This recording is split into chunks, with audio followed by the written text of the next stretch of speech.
Hi, it's Friday, March 24. I'm sitting here in the studio, CDM Studios, as a matter of fact, with Dr. John E. Sarno. Dr. Sarno has a new book coming out, which we've done on audio as well. It is called The Divided Mind, The Epidemic of Mind-Body Disorders. Many of you are probably familiar with Dr. Sarno. Dr. Sarno is the #1 New York Times bestselling author of Healing Back Pain, but also the author of The Mind-Body Prescription, which was a bestseller in its own right. There have been people who have claimed to be cured of years and years of back pain simply by reading one of Dr. Sarno's works. So I'm very pleased to have him with me here today to talk about his latest work, which is in many ways, I think, a summation of his entire medical career that he has spent using whatever methods and means necessary to actually heal people who are suffering. Not theory, we're talking actual medical practice. And his medical practice has embraced what many people consider alternative or new age or don't quite understand at all. It's called psychosomatic medicine. And so I'm hoping he can help clarify for us some of the work that he's done and its impact on bringing people to a healthy life. Dr. Sarno, welcome. Thank you. It's good to be here. And as I listen to what you've been saying, the thought immediately comes to me, it might be helpful to a lot of people if they realize that the term mind-body is exactly the same as psychosomatic. And one sees that term a great deal now in the press and on television and so on. And they both mean the same thing. And as a matter of fact, you will notice in the book in the subtitle, we said the mind-body epidemic without the hyphen. In other words, it's all one word in my view, just as psychosomatic is all one word. I think it's terribly important for people to realize that mind-body disorders are very real physical disorders. They don't have anything to do with imagination or kookiness or hypochondriasis and so on. They have to do with things that happen to everybody. This is a thing that has impressed me over the years. Mind-body disorders, and I'm going to use that term, I think, because it's less offensive to a lot of people. Mind-body disorders are universal. I don't know that anyone alive has ever gone through life without experience a pain brought on by emotional factors somewhere, a skin disorder, and good dermatologists are coming to realize more and more that many of the skin disorders are initiated by emotional factors. The common stomach problems, reflux, for example, is the one that's most popular these days. Many years ago, it was having stomach ulcers, and there are a large variety of things that may involve the stomach.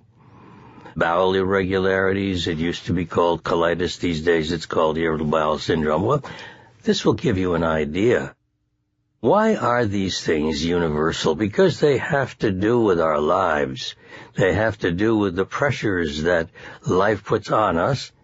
But, interestingly, I have found that even though people are more aware of those pressures, the pressures we tend to put on ourselves are even more important in creating a situation in the unconscious mind that somehow needs a physical symptom of some kind.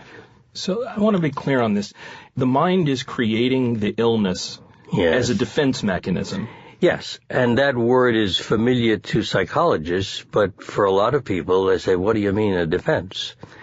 The way it works is that the mind is protecting you from the emotions, some of these strong emotions. And I have concluded that intense anger to the point of rage is probably one of the most important that we generate inside. We're totally unaware of it. Someone will say when I begin to talk about this, well, I never get angry. And I say, well, of course, that's conscious. We're not talking about your conscious mind. And as a matter of fact, it's likely that because you never get angry in your conscious mind, that you're generating a lot of anger in your unconscious mind. Well, there we are. We've said the word unconscious, and so I'm just going to share a story. I was riding in on the train with my engineer, Pete Pantelis. He was kind of asking me, well, what are you going to ask the doctor? And I said, I haven't got a clue. And I'm sitting here, scribbling notes. I feel like I'm kind of immersed in this after 2 days of listening to Paul Hecht narrate it. And I think I've read it about 4 or 5 times myself and listened to it. So I'm at that kind of place where I go, I have no idea what to ask him. There's so many questions I have, I can't even formulate one. And so Pete hands me out of his reading material, the Newsweek, which Freud is not dead. I guess we're talking about the unconscious, that we have to start with Freud, don't we? We certainly do.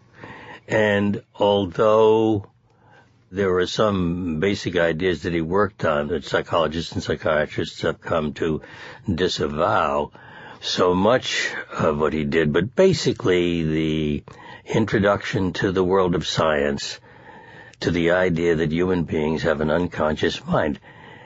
The name of this book, The Divided Mind, is to draw attention to the conscious mind on the one hand and the unconscious mind on the other hand, which is very, very different. You mentioned Freud. I've been working on an article to send into something, maybe to the op-ed page of the New York Times, called Freud for the Masses. And the idea is that you realize, if I say, as I have a moment ago, that these disorders are universal, then things that are going on in people's unconscious minds, which Freud first told us about, involve everybody. It's not just people that are mentally ill. It's not just people that need psychiatrists. It's everybody, because the unconscious mind can produce this large number. I mentioned the most common before, large number of physical things that seem to be a reaction to what's going on inside. And of course, my work with back pain has been the prime demonstration. I think it should be interesting to note the owner of the studio here at CDM said, oh, Dr. Sarno, you cured my father's back pain 20 years ago. He's out playing tennis 2 times a week now. So comment on that a little bit, and then I want to get into the fact that May 6th, as you know, of this year will be Freud's 150th birthday. So I think we just need to throw that out to let everyone know if they don't already. Well, what you said put me in mind of something that's extremely important. Why do my patients get better? Now, here's something that is still a great mystery to me. In other words, I can't say exactly what's happening in the brain, but I can tell you this. They get better, the majority of them get better because they learn something they didn't know before. In other words, they get better through the acquisition of knowledge, of information.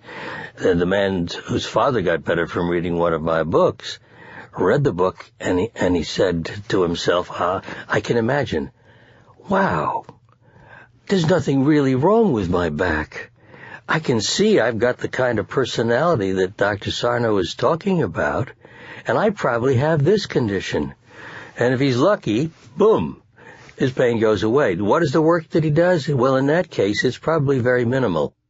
It's the awareness that he has a disorder, a physical disorder that seems to be related to what's going on in his mind. And he's able to accept that. So we're talking about self-awareness. Self-awareness is powerful medicine. Now, let's take it one step further. As a matter of fact, I didn't do this in the book, so your listeners are going to get something that the readers didn't get.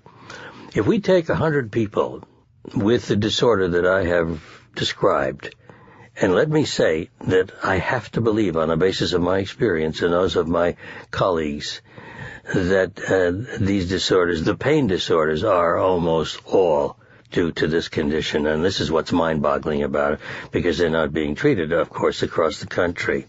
But let's take 100 and see where they fall in the spectrum of severity and what will get them better. The first 20% are the lucky ones, like the gentleman's father. He'll read the book and he'll get better.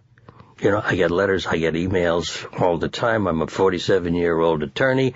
I've been a runner all my life for the last 3 or 4 years. I've been miserable, blah, blah, blah. I read the book and I started to run right away, and now I've been fine and that's another thing, it lasts.